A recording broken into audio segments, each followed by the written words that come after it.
So on July 22nd, 2025, the world lost one of the great heavy metal legends, the Prince of Darkness himself, Ozzy Osbourne. The world mourns, the musical community weeps, and we, with heavy hearts, are feeling very nostalgic. So we shall rock on. Rock on. So watch this, we'll see you in 30 seconds.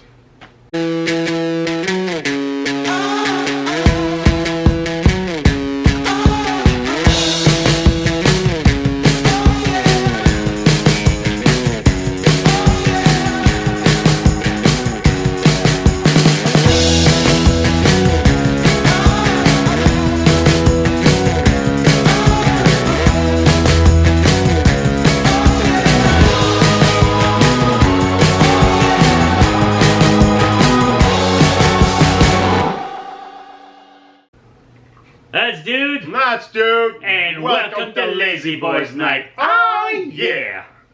Oh Ooh, yeah. look at how clear this is. I can see clearly. Not a lot of head. Not a lot of head. This is, what are we drinking? This, oh, I love the can. It's so retro. It's called Game Theory New Age IPA by Cameron's Brewing. Man, the amount of quarters I've spent in these machines. It's crazy. Oh, in the 80s? So this is. Do you remember so Plaster Orleans perfect. had that arcade on the corner there? Oh man, That's what I mean. I spent so much money in that place, man. I had the second high score on the Return of the Jedi game for like about 6 months. That was I had the second high score on that. I remember just that. Put like, yeah, Yeah. just three Your initials. 3 initials. That was Yeah. it. Yeah. It's like, okay, we Cheers, haven't even dude. tried this yet.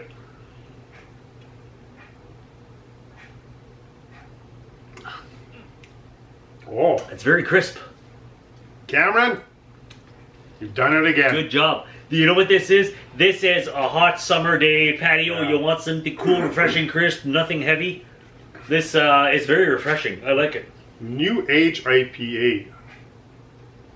It's also a strong beer. What the hell are doing a lot of strong beers lately? You get the aftertaste of the IPA strong there. It That's what lingers happens. in a good way. That's what because every single time we've had a strong beer, when you first have that first swig, Yeah. there's nothing strong about it. It's very flavorful, But it lingers. but it's the lingering Yeah. that's strong. You're going, oh damn, Yeah, this it's is, good. Yeah, you don't want something dry. You want something that'll stay there, but it's still surprisingly crisp. Why is it New Age? Pop it up, please. They need to know, and I'll go read it after. There you go. This is awesome. All right. So Speaking of a new age. let's go back to a classic age. Exactly. So we're talking today, folks, we're talking about Ozzy Osbourne. I was going to say long live. Now I'm sad. Long live the memory. Long live the memory. Long live of the Prince of legacy. Darkness. That's right. Ozzy is one of those artists that became so iconic. Oh, yeah. First, imagery, right? Second, his voice. His voice is so iconic, man. It He is doesn't a matter. bona fide rock god. Oh, there yeah. aren't that many. You know, Paul McCartney's still around, rock god. You got Ozzy was up until last week living rock god. Steve Tyler, rock god. There aren't that many left of Yeah. these guys, but Ozzy was definitely one of them. And he did just like, it was 2 weeks before he passed away. Yeah, that it was tribute he had concert. a concert. It's like one of those things where, and he had videos. I was still watching his new videos, and you could tell that he wasn't very nimble anymore. He couldn't Well, move the man very was much. ill, It's but been- still.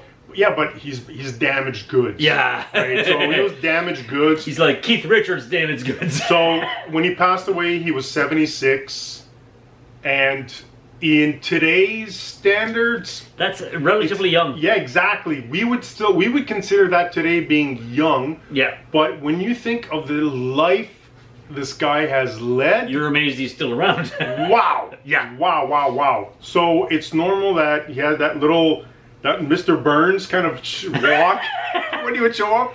But I saw him in concert how many years ago, and he came up to the mic, Yeah, shuffling.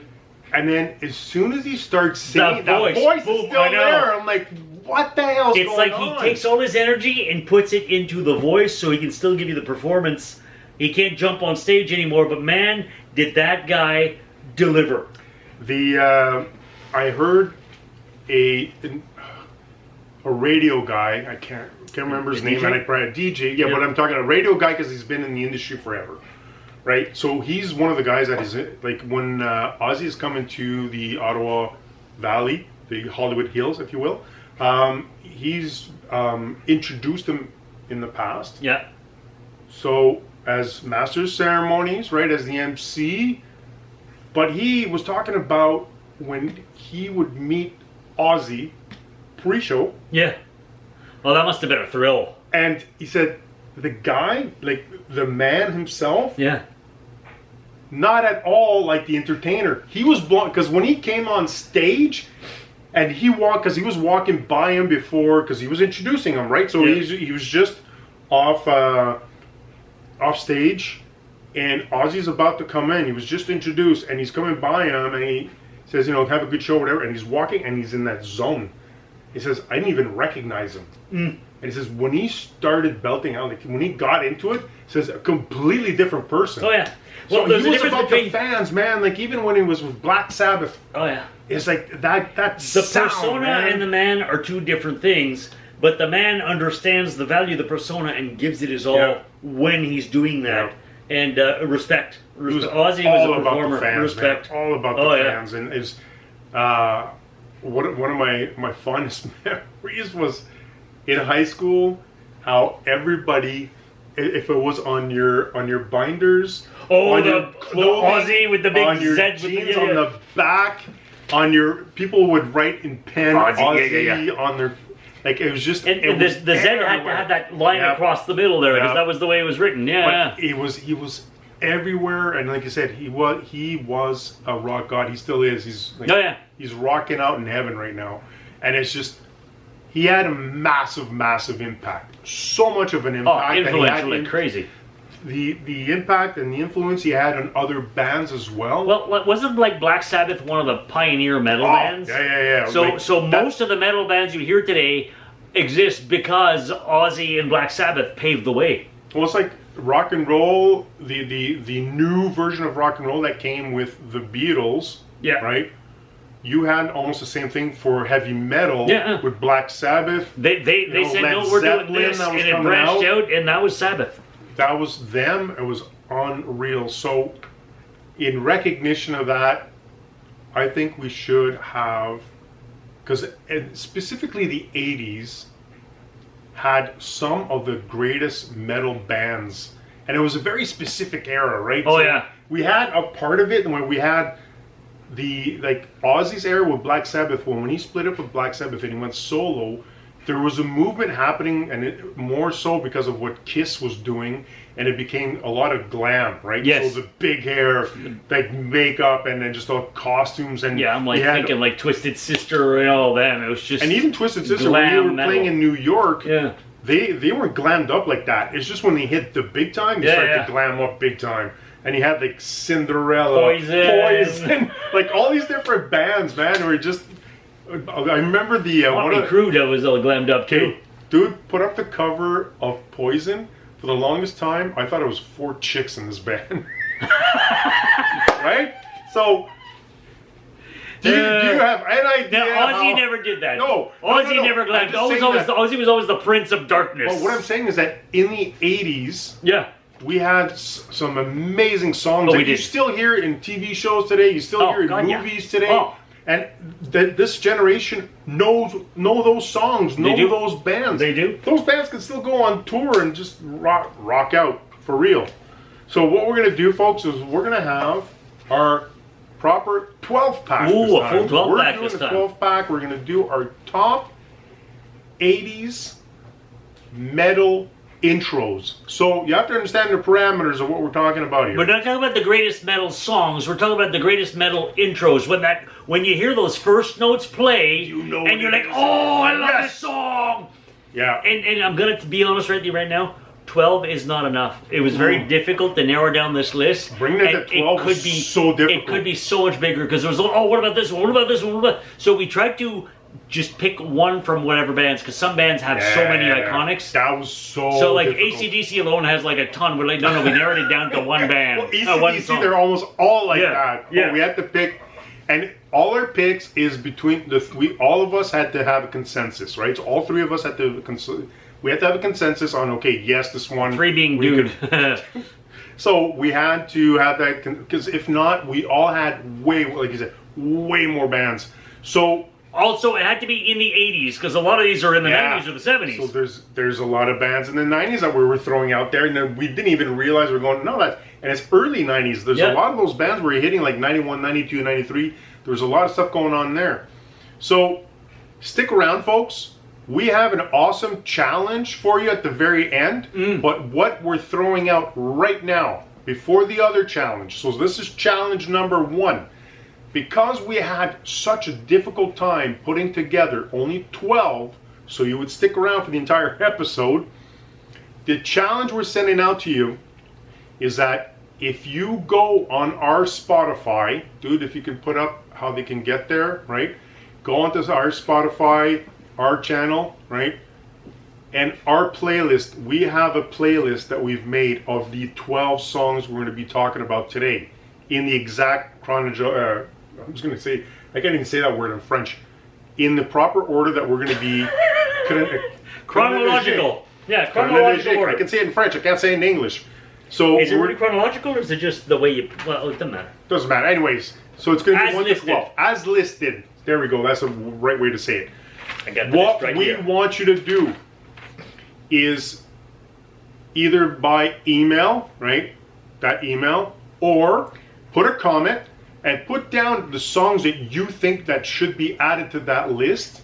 And if it's legitimate and you're not effing with us, and it fits the parameters, great intro from the 80s metal band. And what we're willing to, so this is going to be great guitar intros, right? Yeah. So if there are some you great have, drum intros too. But I was going to say, if you want to add just a great intro, it could be a drum intro, a bass whatever, intro. bass intro. So we're talking about guitar intros, but if you have just a 80s band, metal 80s band with a great intro, just in general, send it to us and we'll add it to the Spotify list.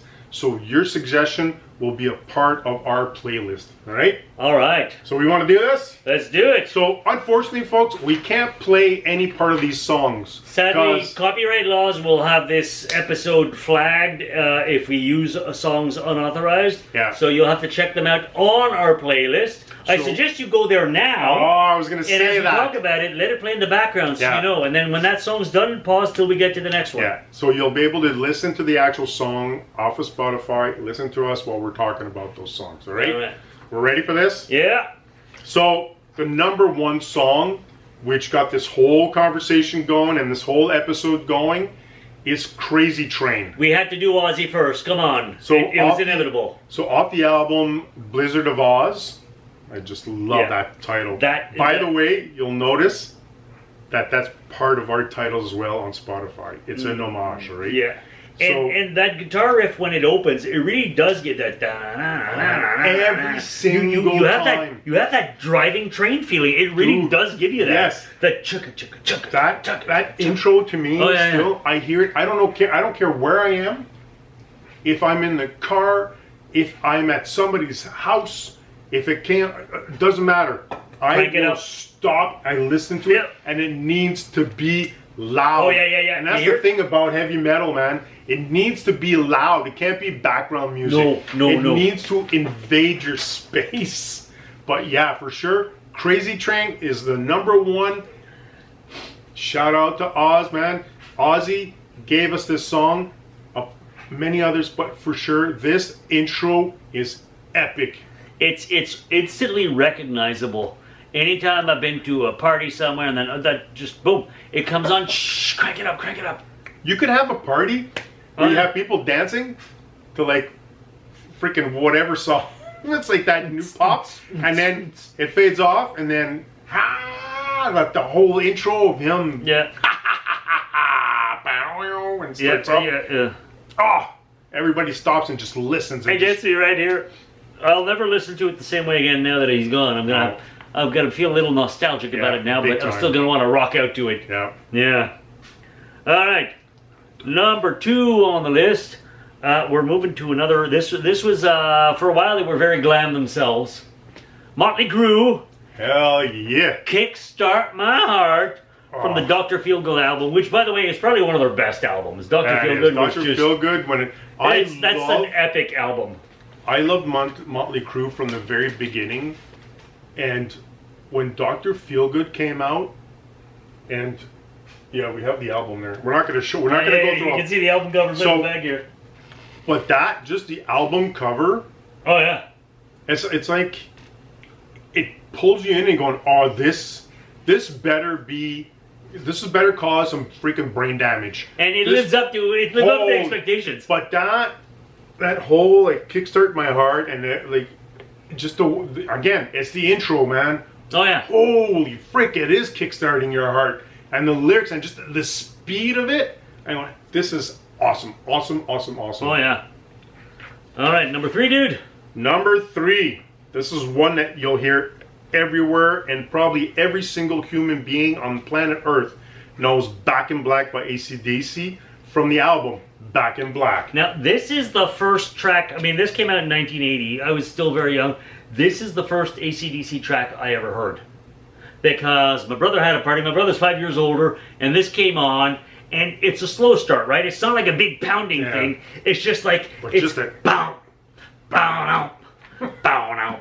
And then you got that, like, and you're like, and right away, it just sucked you in, and you just felt like going, huh. Oh yeah, you're gonna be doing some massive headbanging. Oh yeah, at that point. and you got sucked in, and Back in Black was my introduction to AC/DC, and what an introduction! Afterwards, I discovered so many of these things, and through the years, album after album, new things came out, and I was just like, the '80s, I think, were their heyday. Oh yeah, for sure. Absolutely. My first song by them was "Fly on the Wall." Okay, great song. And it's, I don't know why that song stuck to me, but when I started Stuck hearing like a fly. "Fly on the Wall," fly on a dude, right? Better than Dude on the Wall. So, Help me! Help me! The Fly, the movie. Anyways, what we do best, folks, we digress. So, after hearing that song, and I started hearing, because at that point, I wanted to hear everything else they had. And I actually went out and I bought, not the LP, the cassette. Like I said, in the '80s, it was all about having the tape. Because You LPs had would the scratch tape. it, you had to have the tape. The tape, because you could just put it in your pocket Oh yeah. and you could go to any party and go, put this on. And if you had your Walkman, you Put could this listen to on. tunes anywhere. So you could be.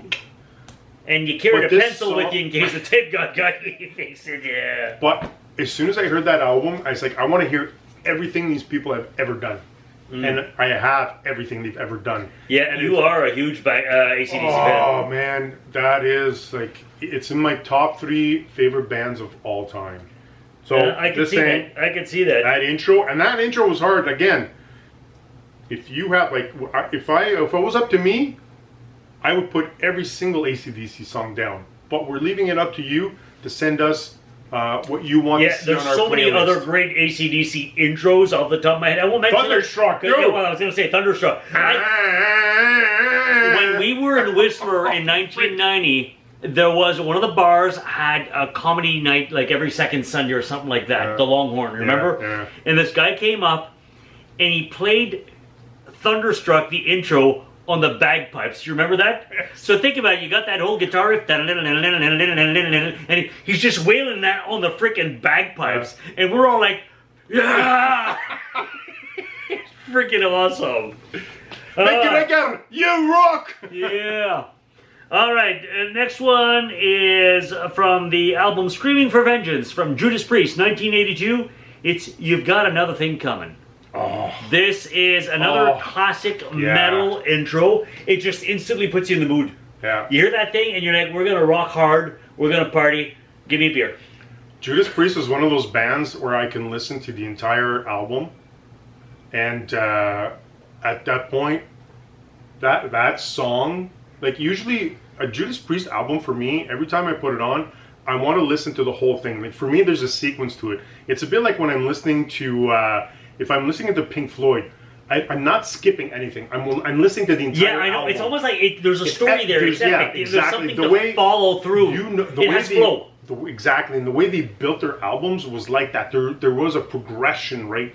And they brought you. It was for me because I'm very, very visual. So when I hear a song, I usually have a music video happening in my head. Not you associate. I associate, man. And if it's even more so if it's that song appeared in the film, forever, that's what I'm going to see. But back in the day, a lot of those songs did not have any videos. So for me, it was like an epic tale, man. I would go through it, right? So if you want to hear, okay, folks, look at all these different album covers right now from Judas Priest. So like that's a lot of albums to go through, and they are all epic in their own way. For Judas Priest, you've got another thing coming. The reason why it's on this list, based on our conversation, was that out of all their songs, because it's always a package deal, this song, if they would have had radio play, this would have been the song. This would have been the song. It's catchy as hell. It's their big single. Big time. Yeah. It's like if anybody hears it, if you hear it starting to play, and that's why it's in this list, if you start hearing that first few like 10, 15 seconds of that song, you know what's coming. You might not remember which band, but you know the song. To be honest, when this list was being made, it started to play because I couldn't remember, and then the moment I heard just those first few notes, I was like, just flooded by the memories, and that's all I can say. So, oh yeah. What's number 5, dude? Number 5. Oh, love number 5. I have to look at my notes. Go. I can't pronounce this band properly. Oh, come on. See, Vun-Alin. No, it's Panama by Van Halen. From the album 1984. What? Oh. I love this album so much. And Panama has, and we've played this on another episode before, but dude, play it again. The greatest vocalizing harmony of any rock song ever. Play the clip. He's gonna time his jump for the greatest harmonized sound drop in 80s rock history. You're right. The part that goes, ain't no stopping now.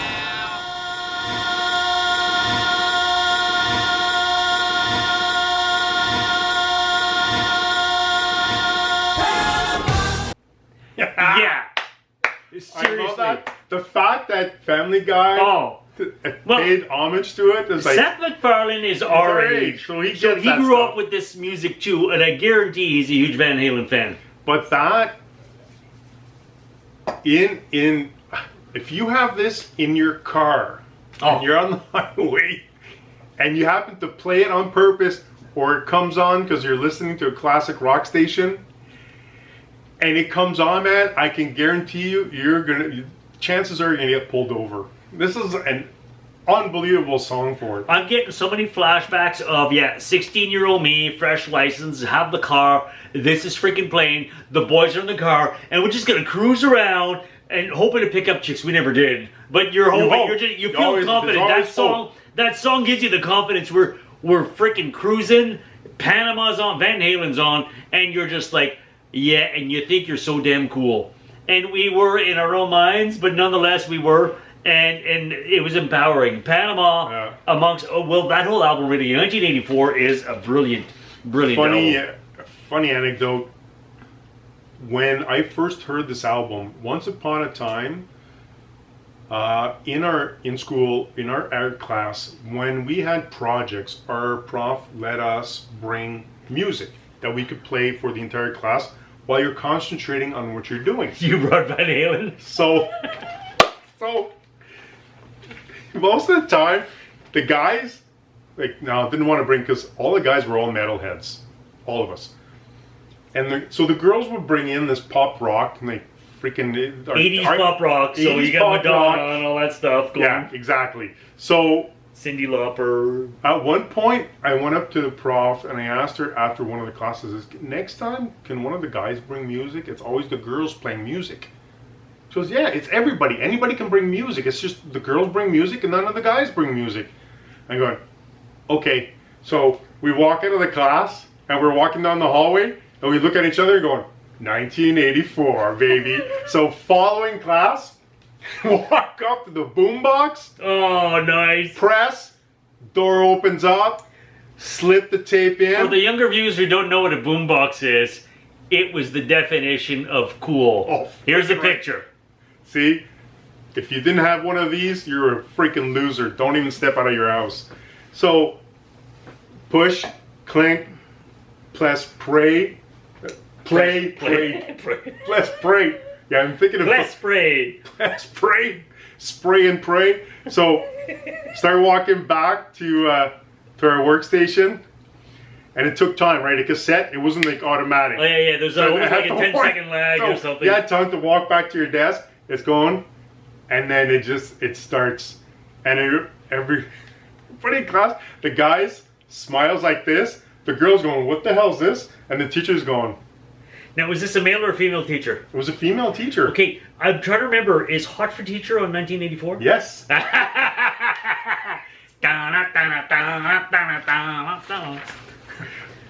Oh my God. Oh, that's funny. I got my pencil. Give me something to write on.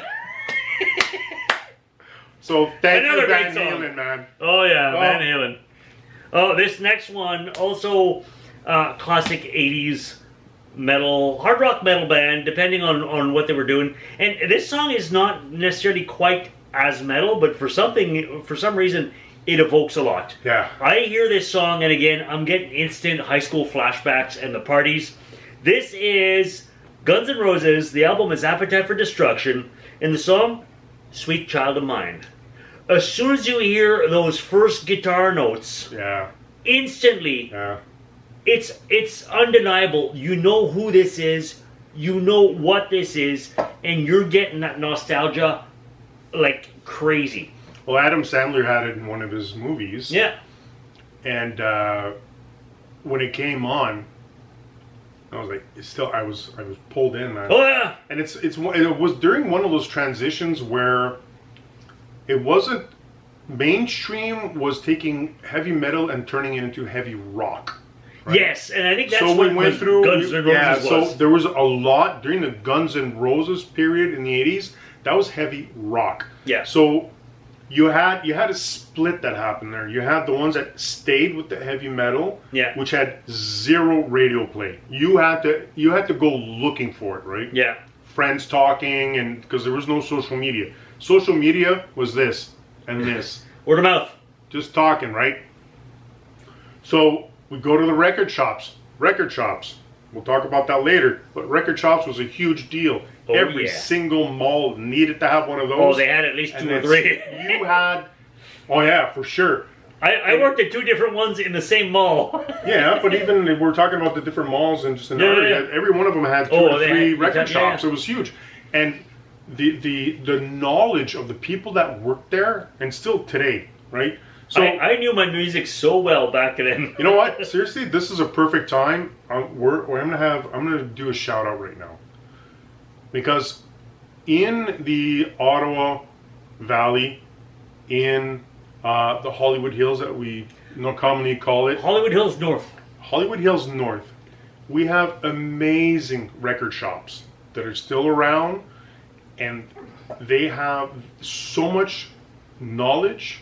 They do. And they're great service, and they're passionate about their music. They're passionate about. They have most of the places also have DVD movies, so it's all about physical media, baby. It's physical Right? media. It's entertainment. Now, a lot of these great shops. Go check out this episode, by the way, Yeah. about physical media. Why we still enjoy it as A much. lot of the great shops of the era sadly passed when media went all digital MP3s and downloads and streaming, Spotify and all that stuff. So like old classics like Sam the Record Man, HMV, Discus, Music World. Sunrise Records is still around. And they're probably the largest national. This place, man, yeah. is like my candy store. I go in there, the staff is amazing, right? So in our location where we are close to the Dude Den and La Tabarnak, Sunrise Records, man, their staff are unreal. They're always willing to help you out. They don't bug you, man. That's the thing that I love the most. When you go in, they legitimately just want to help you out, find whatever you're looking for, and they're willing to have conversations about it. They're available without pressure. Exactly. They're not trying Which to is push something amazing. and sell something. They're just, you have a question, I'm here for you. But I'm telling you, these places are my candy store. I lose myself. So, sometimes I'll come and see me because I might look like a shoplifter because I'm spending so much time and I'm just perusing. I will go in like albums, DVDs, CDs. I'll go through I just want to see what their inventory looks like. And I'm going through it. I lose myself completely. These record shops, to me, is like the internet. I lose time. I have no idea where it goes. Dude, there's tons of places. Well, tons. We have several awesome record shops. Can you please, right now... These are more the indies as opposed to the national brands. Yeah, so but independent owners, right? So, just, if you have a chance... Here it is. And the great thing is that there's a resurgence of vinyl. For a while, vinyl disappeared. It was old tapes and then CDs. Vinyl's is making a comeback. And for collectors who still have the turntables, I don't have vinyl myself. I don't have the equipment. But Dude is a collector. He still has the classic turntables, and this collection of vinyls is awesome. And you can find it at all these little shops. And a lot of these independent shops, they're so passionate. Like the ones we just showed you, right? Go check them out. Because if you have a collection, you have a specific band, a specific artist that you enjoy, but you've never owned... Like for me, there's still... Because of the cassette tape period in my life, where I had no money, I was poor. I wasn't poor, I was poor. So it was a fun way of not buying the LP, right? Because it was more expensive. But like we were talking earlier in the show, you got the cassette. Pop it in your pocket, whatever, you're good to go, right? You have the music with you. That's what's amazing about physical media. But you go into these places and there's albums I've never owned that I want. Like I've had the cassettes. I want the album because the album covers. The LP, oh yeah. We're the talking cover about art, the sleeves with all the information and the lyrics and all that stuff. Oh yeah. If you want, go check out this episode as well, right? It's our 300th extravaganza episode. We have a little conversation about LPs, so go check out that episode as well. All right, so now we digressed. So that was a shout out to all the hardworking folk that still are out there giving us the physical media. Yep. Thanks. Now let's move on to item number 7 on the list. I believe that's your call. This is a little controversial. You'll see why. We had it. Even before recording, we were still debating this. Whether this should make the list or not, and ultimately we agreed it should, even though it doesn't technically qualify as metal. Yeah. And Dude will explain. So, number 7 on our list is I Want It All by Queen. 1989, the album, The Miracle. Now you're thinking Queen is not a metal band. You're right, it's not. But Queen is one of those bands that does it all. It transcends, man. They transcend. They have done so many different styles. Freddie Mercury, but specifically why we picked this intro, Dude. We're talking about the guitarist, Brian May. In this specific song, listen to his licks, listen to his guitar playing. If it was any other song, it would be metal. Yeah. You would it's put totally metal riff. I would 100% would have put Brian May and anyone on this list that we have in any of those bands, and he would keep up and just be just as strong. The man is an accomplished guitarist, but we just assume he wouldn't because typically Queen didn't do metal. But you could put Brian May in any one of these bands and he would rock out as hard as soon as he goes into any of the solos, man. Listen to most of the songs. It's crazy. The skills on that man. Crazy. He gets a period of, he gets his own little moment where he can just jam out, and it's him and his guitar. And to me, specifically, why I pushed so hard for this, and both dudes agreed, he rocks it, man. He's Brian May, man, with that hair, that mane, no, not the hair, the mane that he had back in the day. It's like 80s poodle hair. Remember the big hairspray poodle curls? But it works. He is metal. Even if he was in a band that, again, Queen transcends, man. You cannot label Queen. You cannot. Anybody who dares to label Queen doesn't understand Queen. They've done them all. They've done every genre there is. So that's Except why. Maybe, did they do country western? I would not doubt it. There's probably somewhere there's like a bootleg tape somewhere. Maybe. He's done opera. But you know, Brian May, he's done opera. He's done Spanish flamenco. Remember Innuendo? That was brilliant guitar playing. But yeah, here it's total metal. That song, the intro, is total metal. That's why he's in. So don't go be dumping on this. Listen to the song, close your eyes, crank it up, and just enjoy those guitar riffs, man. Yep. Just amazing. All right, next on the list, number 8. From the album Somewhere in Time, 1986, by Iron Maiden, another classic metal band, we've got Wasted Years. I love this song so much. Iron Maiden overall, I love as a band. Like, to me, it's... That's all I gotta say. Dude, like, every Eddie's single iconic. album cover... Oh, yeah. That If you're not familiar with persona. Eddie, please do put up some pictures of Eddie, different few. album covers. Not all of them, because there's too many, but you would see Eddie is just their iconic mascot. And yeah, when we were again compiling this list, and this was played again, it's like one of those, oh my God, this song, and you can't help it. You hear that and you just feel metal.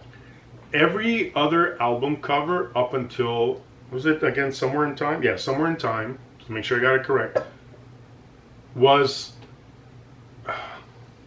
the imagery I always found so awesome, and it always pulled me in. But the music itself, I love again to this day. If I'm listening to Iron Maiden, I am cranking that out. It's to me, that's the ultimate. If you're talking heavy metal band, Iron Maiden to me is the band.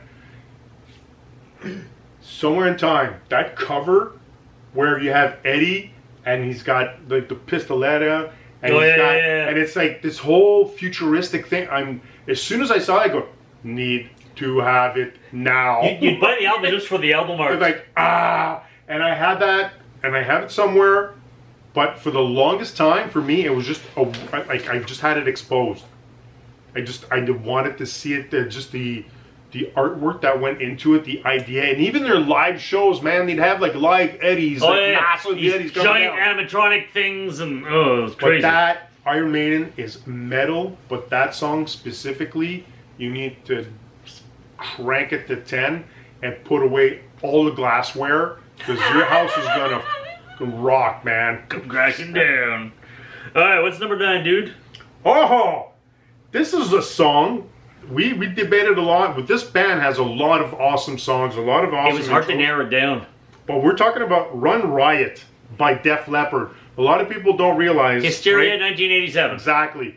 So "Run Riot," you're going, I don't even know what that song is. Trust me, you know what that song As soon is. as you hear it, you'll be like, oh yeah, that song. So if you're on Spotify right now, play it now. If you're not, you should be. Because as soon as you hear the intro for this one, you're going, 100% I know. And it didn't have any radio play.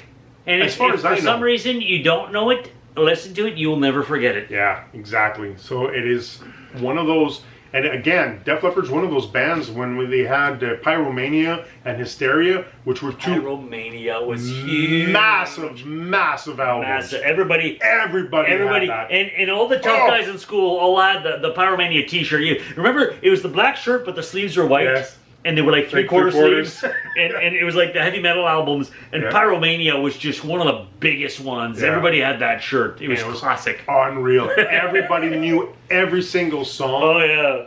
And you have to remember, folks, that there was a period in time where heavy metal / hard rock was the music of youth. So this was before hip-hop. Before hip-hop hit the scene, and it ended up being in every movie, in every film, and playing constantly on the radio, prior to that, movies relied on heavy metal. It was the rebel. It was the rebel Exactly. Soundtrack is what it was. So that whole thing, so it was everywhere. And youth back then, again, you had pop rock, right? Fun little poppy, Madonna. Michael Jackson, Madonna, so, all these people. Top 20, right? Or top 100, whatever you want to call it. But heavy metal was the rebellion teenage years. It was like, it was hard hitting. You wanted to piss off your parents, you listened to metal. And they made the most obscene jackets for their LPs just to piss off your parents. That's what it was. That's really what it was. You want to piss off your parents? Listen to metal. The music also happened to be awesome is what it was. Okay, we're going to put up right now, folks. This is a world premiere. The album cover that freaked out my mom the most in the history. And this is not heavy metal, it's hard rock. At one point they were heavy metal, but okay, so I'm building it up. I'm going to tell dude, but put up the album now. That is a classic album cover. Freak, man. I could not even keep that album in the house physically. Yeah. I had to store it at a friend's house, and the only time I could listen to that music is I had to go listen to them at your friend's house. Yeah, Dee Snider and Twisted Sister. Yeah. That was part of the glam metal. And that's what I was saying. They like, I mean, before they hit big time with that album, they were playing in New York. I think it was like around 20 years, man. They were like a proper New York hard band. They were doing the circuit all the time. They were just hard-working musicians. And that album, man, when they decided to, okay, we need to make some changes. Yeah. And glam rock was the thing back then. They're going, you know what? We're glamming it up. They full on as soon as hit they glammed it up, pink shoulder cups with the frills and the heavy makeup thought, and the big we're hair. not going to take it. Even that intro. I want to rock and we're not going to take it. We're classic. we just to let you know, we had in junior high, we had a teacher called Professor Warnock, and one of we're our not friends, going to take it. Yeah, well, our friend Paul hated him, and Warnock hated Paul too, and Paul would sing, "Warnock's gonna take shit." There we go. We had to bleep it, but it starts with an S. Anyways, you remember that dude? Yeah, dude remembers. That's wild. All right, what's that? Oh, this next one. This is more of a hard rock than a metal, and it was a lot more mainstream than a lot of these songs. This one got a lot of radio airplay. It got a lot of movie airplay. Even The Simpsons played this one at one point. This is "Rock You Like a Hurricane" by the Scorpions. Love It for Sting. 1984. But that intro, man. Oh yeah, just that guitar riff right there. Holy you know. Jeez, and that's why they're on this list. Oh yeah, and Scorpions, another band that back in the day, if you because one of the big things we had back then is if you had a jean jacket. They would have patches, man. Oh yeah, and so you have metal patches all over. You would have all these different bands. But you'd always hand draw or spray paint on the back your favorite one. Yeah. Yeah. They were dead center, and then you had the rest around it. But Scorpions was always somewhere in there, man. Absolutely. If you just looked at the patches, it was a group, it was a club, it was like metal brought us together, man. That music was unreal for that specific time, and that's why a lot of older people still love it today. Still young, right? But it served its purpose when it first came out, and it still does today because we still love that sound. But it gave us a drive. You listened to that, and you felt powerful. Oh my God! You felt like you could do anything. Yeah. Yes. And you need to crank yourself up. It doesn't matter what it was. No. Just blare the metal. Yeah. "Rock You Like a Hurricane" was just a perfect example. Boom, and whatever it was, you had to face. You're like, yeah, and you take it. No coach pep talk could ever match. No. Just cranking up some hard rock or some metal. Oh yeah, the pure energy and just wanting to. We used the word rock a lot back then. We still do, but it's like that energy. You can't find that today. You cannot. It's not the same Yeah. for real. And I know Justin I'm talking Bieber like an just old doesn't guy. cut it the same No, way. it doesn't give you that same energy. Forget about it. Okay. Number 11. Oh, Okay. yeah. Oh. Ace of Spades by Motorhead. Come on. So 1980, and the album is actually Ace of Spades as well. Was that their debut album? You know what? I don't know. I don't think it was. Okay, because often self-titled is you the know what first you one. gotta do. Yeah. Maybe.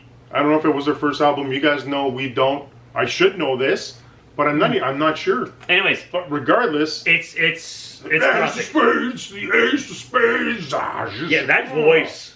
Holy frick, Oh, man, yeah. that comes and gets it like deep. It's like a fundamental, animalistic, primal power thing that would Yeah. happen. You listen to that and you're just like, It just lets everything out and lets your anger out, lets your angst out. it was and it just- therapeutic, you know? very therapeutic. Maybe that's why everybody's having to watch Therapy Thursdays, because you don't have heavy metal anymore. Yeah, seriously, when you were angry at the world, you were pissed at Just something, crank that cranked up, up man. that metal, and that it was anger just, and empowerment.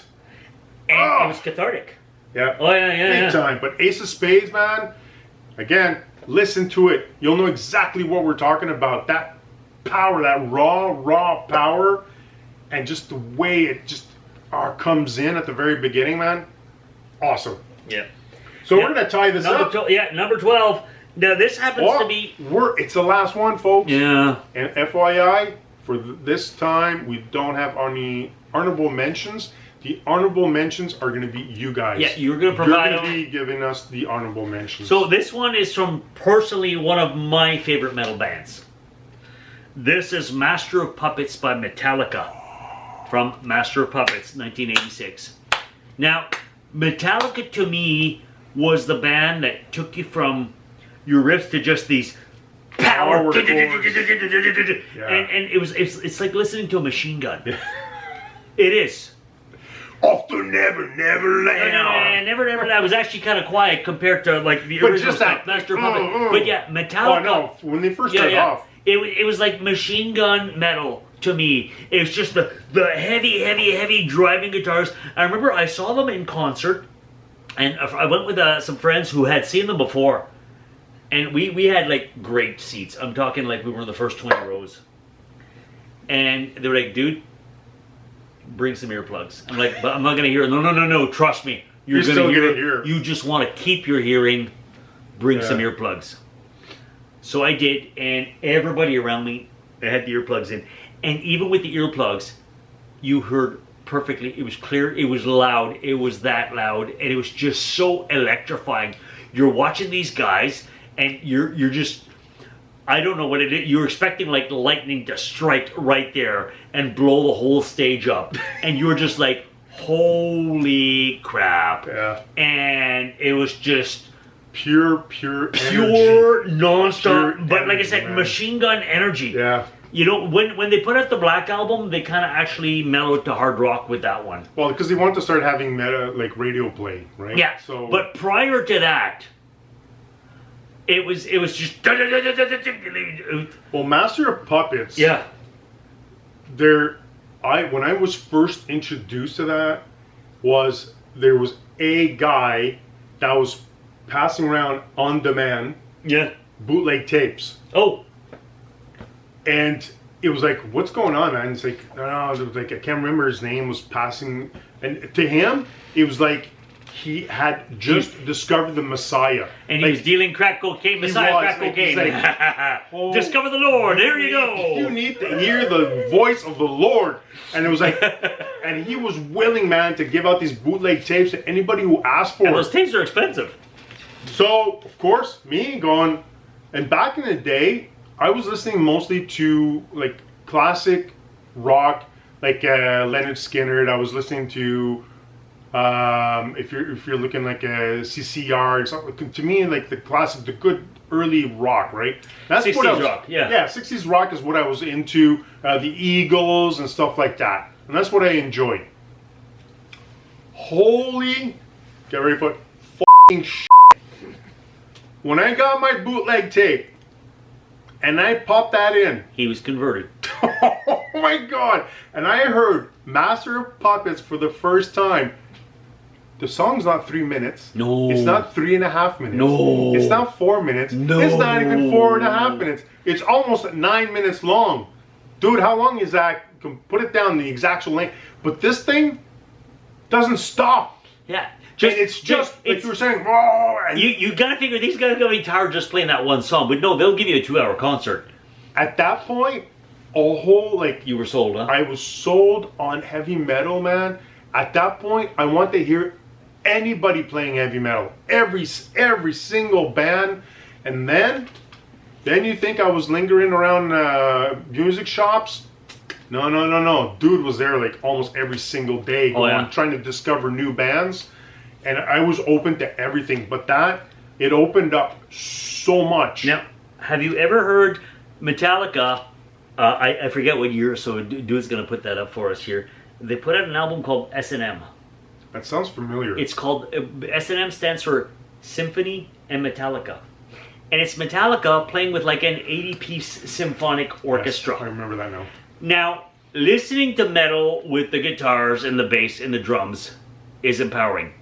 Listening to metal with an 80-piece orchestral ensemble Could you imagine? is something surreal and mind-blowing. And I'm sure these concert violinists and all that who are used to playing Beethoven and Mozart and all this, loved it. they must have been like, wow, we're doing something so different. Yes. And they're just like powering through. Yeah. And you listen to this No restraint. and you're like, Yeah. what Just letting the hell? yourself go. It's such a unique. You have to listen to this album. It's like metal meets Mozart. It's crazy. It's all Metallica See, it's songs, Queen. but it's all Metallica songs, but with a full orchestra, and it works. And We're you're gonna like, need to wrap holy it up. crap! Yeah. Anyways, please, like we said at the beginning, contribute to the list. Send us an email or comment on here. And Dude will make sure if your song you pick qualifies, and I'm sure it will, because you guys understand. Oh yeah, first subscribe. Yeah, do that. And then like and share. If you're still here watching this episode, it's because you're an actual fan. Even if you don't want to tell your friends or your family that you actually watch Lazyboys and it's a closet thing, you still need to subscribe, right? We need to know that what we're doing it right, and you want to have more. So please subscribe. Please comment. Comments? Yeah. I will always answer a comment. Dude refuses to And we answer will so add. I will do that. We will I will add your do- pick to our playlist on Spotify right now. How many different playlists do we have on Spotify now? We Is it have 5 or 6? Oh my God. So on Spotify right now, we have the new one that you're going to be contributing to. Yeah. We have cartoons. So tunes, whenever you're in the vehicle, it's cartoons. You may just put it in, and it's fun driving songs. Yeah. And it's all kinds of different kinds of music. It's kind of funny. It's Everything. funny. One of the fun ones that we have as well, because we've mentioned several times, but if you're not aware, we're both French Canadian. No way. So we actually have a playlist called En Français Tabarnak. So if you want to hear just the French playlist, No, right? we It's see. a little bit of everything from different genres and different times in history. Good French songs that we've heard entire lives and still listen to today. We also have our soundtrack mixtape. So we had an episode about how important soundtracks are in our lives, right? So we have one of those. We also have one, again, they're all my favorites, but we have one regarding beer songs, party songs. So it starts off with all beer songs, and then it leads into party songs. But all these songs have some kind of alcoholic theme to them. Pretty much it. But they're all, except for cartoons is the exception, all of them are attached to episodes we've had. There you go. So if you ever do, YouTube suggests an episode and you're going, oh, it has to do with music, I can almost guarantee you, We have a playlist call us for it. out, but there's a playlist for it on Spotify. Anyways, I'm empty. I'm almost empty. Before I finish my last, what do you want to say? I want to say thank you for sticking around, and we'll see you next No, Thursday. and I don't want to do that. I have a final shout out. This is the final challenge, folks. Oh. That's why you've been watching. Oh. So final challenge. I know for a fact that we have viewers that are Oh yes. guitar players, right? My apologies. So that's okay. You want to wrap it up because we're done, right? And we got to hurry up. So do us a favor. Create your own video, you playing some tunes, right? So we know. We have like Cole 80 Man that's play some songs for us. Whatever you want to play. We have Guitar Dad that's out there too. He likes to play the guitar. Play something for us. We have Jude, right? Yeah. From We will upload your song to our playlist. And if you want to, in the comments, put the actual link to your own video so other people can go check out what you've done. So All that's right. the final challenge. See you next Thursday. time. Rock out. See you, Oz. Love you, man.